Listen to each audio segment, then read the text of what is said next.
First off, thank you very, very much for taking the time. Muchly appreciated. Oh, anytime, Chris. Thanks for having me. No worries. And yes, Rocky's Diner is essentially why we're speaking, which came out, about a week-ish or so ago. Uh, Yeah, last Friday. what's the reaction been so far over the last week or so?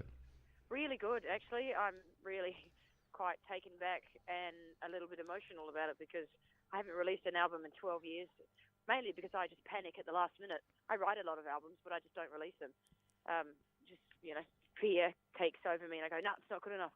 And I finally actually put one out, and the responses that I'm getting from it are really positive and really warm, and makes me warm and fuzzy inside. Well, that's definitely a good thing. And yeah, I was actually going to ask, yeah, it has been quite a number of years. So, I mean, I know you've been involved with other projects and you've released other things in the interim, but still, 12 years between solo releases is still a long time. So, what did take so long? Well, I don't mind doing other projects. It's just when you put a stamp on a solo album, it's a big deal.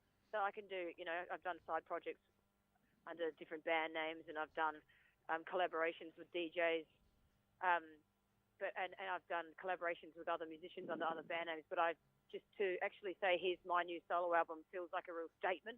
So I was just never ready. And everything that I was writing, I was like, yeah, I like it, but I just don't feel that I found the true me yet. And I didn't want to waste anyone's time, so I waited until I thought that it was the correct one. Okay, so you now feel that this one is the correct one? Is that why it has now come out, is it? I do, Chris. Yes, that's what's happening. Brilliant. Yeah.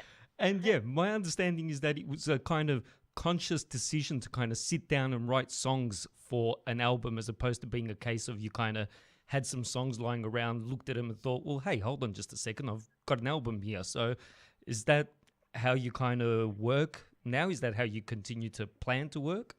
Yes, it was very much a conscious decision. I thought now's the time to write an album. It wasn't like, oh, I like all the songs I've got so far. Now's the time to release something, which is weird. It was more of a spiritual thing. I went, I'm ready. I feel personally ready to do an album, so I'm going to do it, and I'm going to release it. I'm going to write it from beginning to end, non-stop. I'm going to sit down, start writing it, and I'm not going to move until the entire thing is done. I told my label that I would need exactly 3 months, and I took myself to New York, and I started on the 1st of January, and I did nothing but write non-stop around the clock for 3 months, and I finished on the 31st of March and handed it in. And it was such an amazing creative whirlwind to do it like that and to put that pressure on myself. Because once you start building up the creative juices, they really just begin to multiply. If you stop and go do something else, every time you go to write a song, I feel like I'm starting again. So from now on, I'm always going to do it like that. Very nice. And yeah, you say you went to New York to do the kind of writing for the album. Was New York always the intended destination? And if yes, what kind of drew you to New York? Well, I love New York, but I wanted to go somewhere where I would feel like anything was possible. And I feel like a place like New York, it does have that. You feel like you can do anything, and it's got a certain magic to it. So it wasn't like I wanted to be there because I wanted to go out to see bands or to go partying or to go to great restaurants or to do the New Yorkie things that I've done in the past. This time, I wanted to go there to just bunker in an apartment in Brooklyn in the snow, but just know that I was in New York. And I never went anywhere. I looked out my window and I just sat there and worked. But I knew that I was in New York, which gave me an air of limitless possibility, which helped my songwriting because it's a confidence thing. Very nice. And I mean, from what I understand, you wrote the album yourself, from start to finish, no co-writing. Is that right? Yep, no, just me and my computer. I programmed every beat on the drums. I played all the bass, all the guitars, and then I came back and I produced it as well. And I Yes. just basically went into the studio and replicated what I had done on the demos because my demos were so elaborate. Yeah, but at the same time, you also got kind of Steve Belby involved, and you got Mick Skelton, your regular collaborator, involved as well. So, what kind of input did they have into the creative kind of recording process as such? Yeah, Steve was great. Steve was the executive producer, so he sort of organised for me what studios we would go to, what engineers we would use, sort of did all the budgets and stuff, which is just sort of, shit that I just cannot get my head around, which is great because I would have no idea how to do that. And just, pulling up guitar sounds and stuff like that, that was really helpful. And then Mick, who wasn't part of the project in the beginning, came in at the last minute because Mick and I had had a fight, so he wasn't working on the record with me. And then we made up, and I was like, oh man, and I've gone and made the album without you. and it's too late. And he was like, no, it's not. We'll just go back into the studio and add things. And I was like, okay, let's do it. And he had all these great last minute ideas. And so we went back into the studio and added all these last minute ideas and made a few arrangement changes.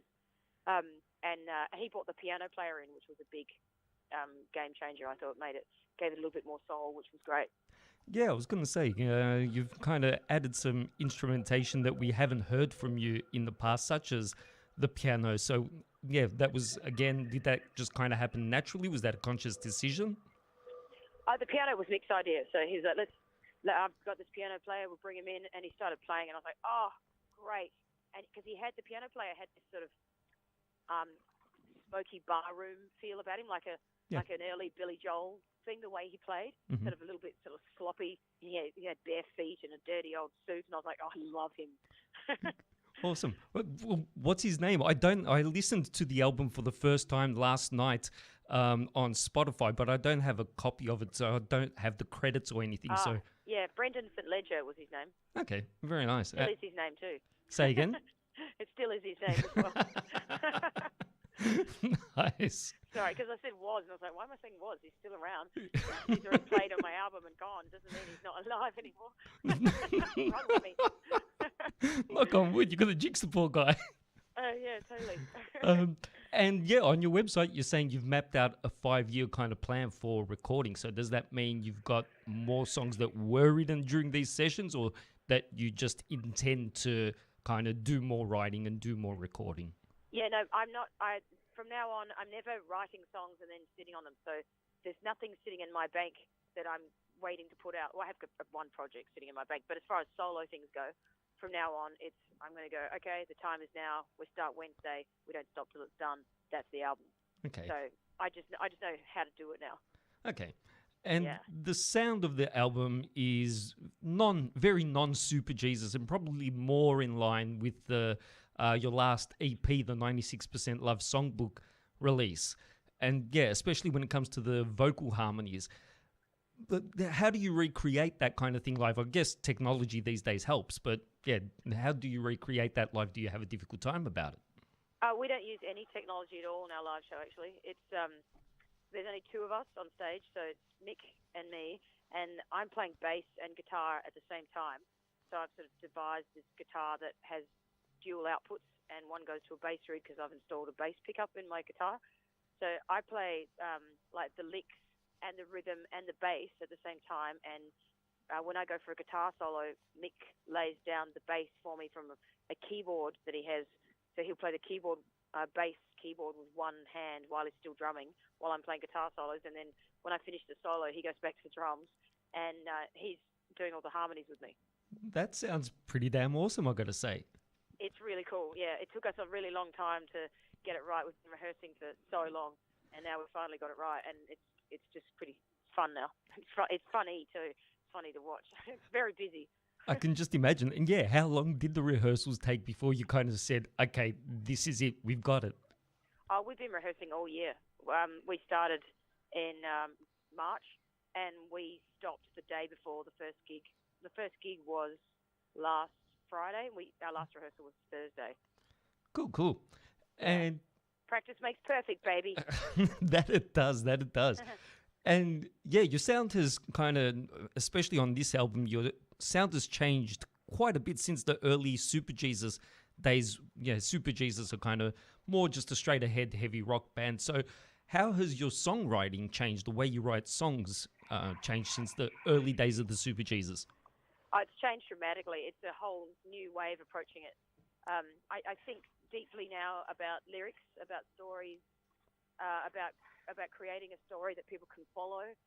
I'm very sort of myopic on making sure that every word in the song counts, so that it paints the picture to the listener. I used to sort of just think more about the groove and the vibe and the vowels and the overall sentiment. But I've really honed in on lyrics lately, and I think it's made me a better songwriter. Yeah, I was going to actually mention that the lyrics on the album are very much kind of little stories as such on each song and trying to paint a picture with words.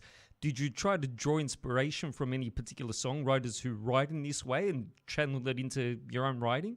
Yeah, Billy Joel. I'm a massive Billy Joel fan. Okay, very nice. And Yeah. yeah, again, some people might be a little bit surprised given if they only know you from the Superjesus. So is there any kind of other influences that perhaps some people might be surprised about? Well, I listen to a lot of 60s music, so my natural ear goes to sort of Motown progressions. Like I love the Platters. I listen to a lot of the Platters. I love the way their songs are created. The guy who writes songs for the Platters is a genius. And yeah, just the way they put chords together is just magic. Yeah, you can't go wrong with the early Motown stuff. Absolutely fantastic stuff. Yeah, totally. And yeah, it seems like you've kind of created a bit of a cast of characters with, especially the songs Rocky's Dine and Rocky's Reprise. Do you ever see yourself kind of revisiting these characters? Maybe. I do like the way the Beatles do that. Like, I told you about the Walrus before, and even Veruca Salt did that too on their second album. And they said, we told you about the cedar, because they had that big song, Can't Fight the Cedar. And so I do love stuff like that. So it could very well come back as a theme later on. Yeah, who knows? That'd be cool. Now, you mentioned kind of other projects and other stuff that you're kind of sitting on at the moment. One project that I've kind of heard about that I've been itching to hear is the Black Diamond Express. Yeah, with Jeff Martin. Yeah. So that record's done. It's all ready to go. We've been sitting on it for a long time. We just haven't made a plan to put it out yet. Okay. Is there plans to make a plan? Is there... Yes, there is plans to make a plan. We just got to do it. So that's me, Jeff Martin, and Mick. Yeah. Yeah. Cool. Really good too. Well, yeah, as I say, I spoke to Jeff, I've spoken to him a couple of times, but the first time he mentioned it was maybe a couple of years or so ago, and I thought to myself, Jeff, Sara, and Mcleod doing a band together. I thought that sounds absolutely awesome, and yeah, I've kind of been itching and waiting for it to be released ever since. But yeah, it's really eclectic too. It doesn't sound anything like what any of us have ever done. Cool. Well, yeah, I guess every track is different. I guess it'll come out when it comes out. Yeah, it'll come out when it's good and ready. Fair enough. The planets align. All right, so yeah, as well as that, you've also just very recently, well, I suppose kind of recently, not very recently, released an EP under the kind of Superjesus moniker, together with Stuart Rudd. So yeah, what's the latest with regards to the Superjesus? Are you guys still writing? Are you guys again planning on doing more recording? What's going on? Yep. So the general plan is that I'm rolling with this solo thing for about a year. Yep. And then maybe sort of a year and a half of touring that, and then from mid next year onwards, we crank the Superjesus back up again, and we are looking at doing a 20-year anniversary for Sumo and a new album. Very nice, very nice. Okay, so yes, the other favourite project of mine that you have been involved with was Screaming Bikini. Which I thought was, firstly, a super cool name, but the album was great as well. Do those songs ever make an appearance in your live set, or do you intend to, dust them off or anything along those lines? No. Any particular reason for that? They don't suit the set. Fair enough. Different vibe. Fair enough. Yeah. Okay. Well, headspace. Say again. Totally different headspace. Fair enough. And yeah, so what can people expect from your Sara Mcleod solo shows? You've got quite a number of dates coming up on this tour. So for the people, once again, that perhaps might have only seen you as part of the Superjesus, what can they expect? It's a very dynamic and powerful show. It's kind of hard to explain, but it's massive, and then it's pin drop quiet, and we go through a myriad of emotions, but you're left with a warm heart and a smile when you get sent out the door with your lullaby. Awesome. That sounds really good. Thank you very, very much for your time. I appreciate it, and good luck with the gig tonight. Thanks, darling. I enjoyed chatting to you.